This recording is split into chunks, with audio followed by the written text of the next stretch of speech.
मेरे सभी पूर्वजों को मेरा सादर प्रणाम।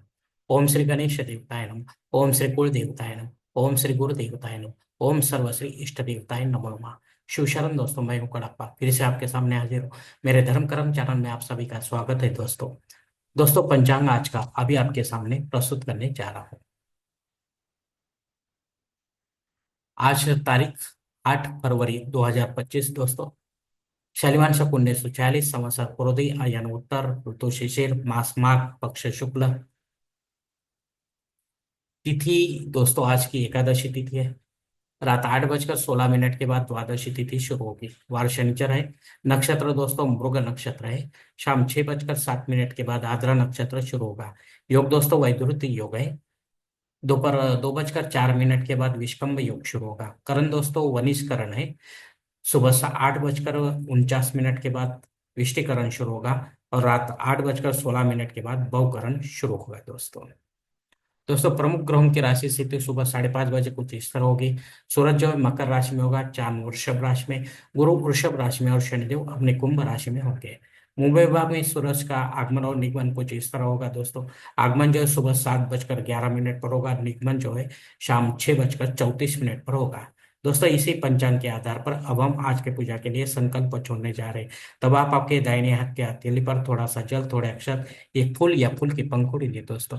और ये संकल्प जो है बोलना शुरू कर दे।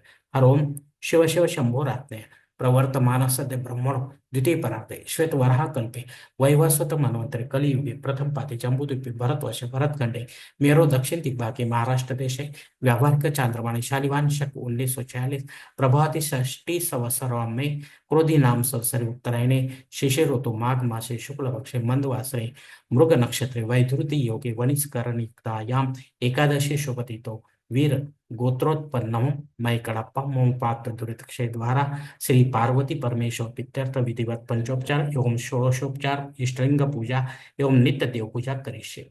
दोस्तों, यहीं पर यह संकल्प खत्म हो चुका है। अब आपके दाहिने हाथ के हथेली पर जो संकल्प का पानी वो सामने वाली थाली में छोड़ दो दोस्तों। दोस्तों, इस संकल्प की काल मर्यादा सुबह 8 बजकर 49 मिनट तक है। इस समय के बाद भी अगर आपको किसी धार्मिक विधि के संपन्नता के लिए संकल्प छोड़ना है तो कृपा करके आप ऊपर के बदले हुए पंचांग का सहारा लेकर नया संकल्प तैयार करें। और उस संकल्प में आप जो करने जा रहे हैं धार्मिक विधि उसका उल्लेख अवश्य करें। तब जाकर आपकी धार्मिक सेवा संबंधित देवताओं तक पहुंचेगी और उनका आशीर्वाद आप तक पहुंच जाएगा। आपका जीवन और भी सुखमय बन जाएगा दोस्तों।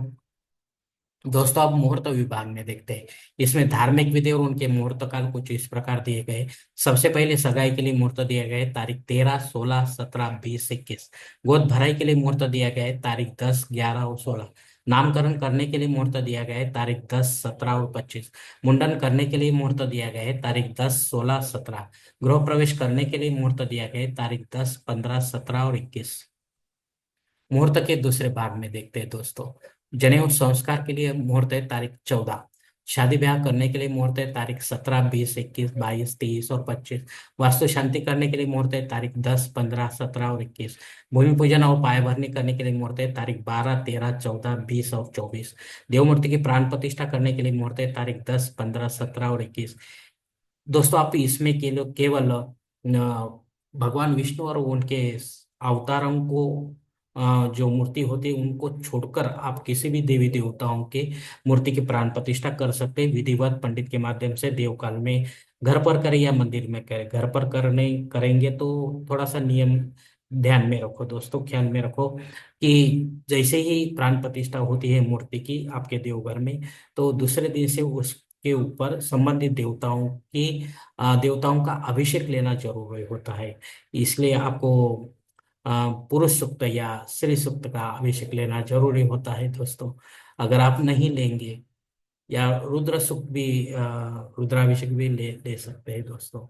तो ऐसा अगर आप नहीं करेंगे तो एक दिन ये प्राण प्रतिष्ठित होते हुए भी मूर्ति को अम, खंडित माना जाता है, उसे विसर्जन करना पड़ता है दोस्तों। क्योंकि उसमें देवत्व प्राणत्व नहीं रहता है। जो मंदिर में रहता है, मंदिर में पुजारी के माध्यम से हर दिन अभिषेक होता है, इसलिए वो मूर्ति जो होती है वो जागरूक होती है, हमको आशीर्वाद देती है दोस्तों। हमारा जीवन और भी सुधर जाता है दोस्तों। दोस्तों ऊपर दिए गए कुछ मुहूर्तों की तारकों में समय की पाबंदी भी हो सकती है। इसे जानने के लिए क्या आप मुझे कमेंट्स बॉक्स में पूछे, या फिर कोई अच्छे से पुरोहित से या पंचांग धारक से संपर्क करें और उनसे जाने कि आपने आपके लिए जन्म कुंडली के हिसाब से आपके कोई अच्छा सा मुहूर्त चुने, ताकि आपके विधि में कोई प्रॉब्लम ना हो, वो विधि का पूरा पूरा फल आपको प्राप्त हो दोस्तों। और अगर ऐसा मुहूर्त ही नहीं मिल रहा है आपको, तो फिर आप खुद होके या पंडित के माध्यम से नया कोई मुहूर्त निर्माण करने की कोशिश ना करो, क्योंकि वो मुहूर्त मुहूर्त नहीं होगा तो आपको उसका कुछ भी फायदा नहीं होगा दोस्तों।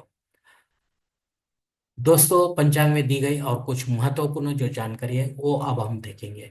पंचांग शुभ दिन नहीं है दोस्तों। दिन विशेष में दोस्तों जया एकादशी है, इसका मेरा सेपरेट वीडियो है, आप देख सकते हैं दोस्तों। और उनके वो एकादशी के नियमों का पालन करते हुए अपने को ये व्रत जो करके अपनी सेवा जो है भगवान विष्णु के चरणों में अर्पण कर सकते हैं। सुबह 8:50 से लेकर रात 8:16 तक भद्रा योग है दोस्तों। ये राहु इसका स्वामी होता है। इसके लिए आप कोई महत्वपूर्ण काम इस समय में ना करें, वरना आपको असफलता प्राप्त होने की ज्यादा शक्यता रहती है दोस्तों। इस समय के बाद घबाड़ योग शुरू हो रहा है, ये बहुत ही अच्छा योग होता है दोस्तों। आपको घबाड़ जैसा फल मिलने की ज्यादा शक्यता रहती है। एकादशी श्राद्ध कर्म भी है दोस्तों। ये इस तिथि पर आपका कोई पूर्वज आपको छोड़कर परलोक सिधार गया है, तो उनके नाम से आपको पिंडदान युक्त श्राद्ध कर्म करना जरूरी है। घर पर करे या तीर्थ क्षेत्र में के घर, लेकिन पंडित के माध्यम से विधिवत करे और पितर काल में करे, ताकि आपके पितर सेवा आपके पितरों तक पहुंचेगी और उनका आशीर्वाद आप तक पहुंच जाएगा, आपका जीवन और भी सुखमय बन जाएगा दोस्तों। अग्नि धरती पर हाजिर है। अगर आपको नया कोई होम यज्ञ या छोटा हो या बड़ा शुरू करना है तो कर सकते हैं, लेकिन आगे चलकर वो कहीं बंद ना हो, मत होने देना दोस्तों, वरना आपको दोष लग सकता है। राहु काल दोस्तों सुबह 9 बजे से लेकर 10:30 बजे तक है। इस 1.5 घंटे के काल में राहु अत्यंत प्रभावी होता है। अगर आप कोई महत्वपूर्ण काम करेंगे तो वो बिगड़ सकता है दोस्तों। इसके लिए और कोई समय में आपका काम पूरा करो दोस्तों, ताकि आपको उसमें यश प्राप्त हो। प्रमुख गोचर वक्री ग्रह में मंगल 6 दिसंबर से लेकर 24 फरवरी तक वक्री है दोस्तों। इसके बाद वो मार्गी हो जाएगा। अब ये मंगल आपको कैसा फल देगा दोस्तों, तो जैसे आपके कुंडली से संबंधित है वैसा ही फल आपको प्रदान करेगा।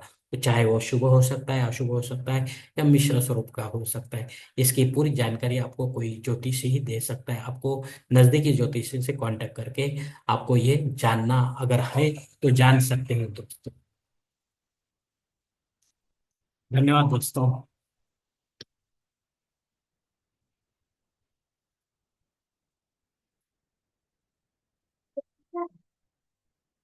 धन्यवाद दोस्तों। आज का ये पंचांग का वीडियो मैं यहीं पर खत्म करता हूँ। अगर आप मेरे विचारों से सहमत है तो कृपा करके मेरा धर्म करम चैनल सब्सक्राइब करो, लाइक करो, आपके मित्र परिवार के साथ शेयर करो, और मेरा अगला वीडियो आप तक पहुंचने के लिए बेल बटन का अवश्य दबाओ दोस्तों। धन्यवाद दोस्तों।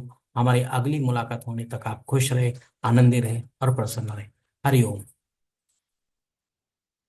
हरिओम शिवा महादेव।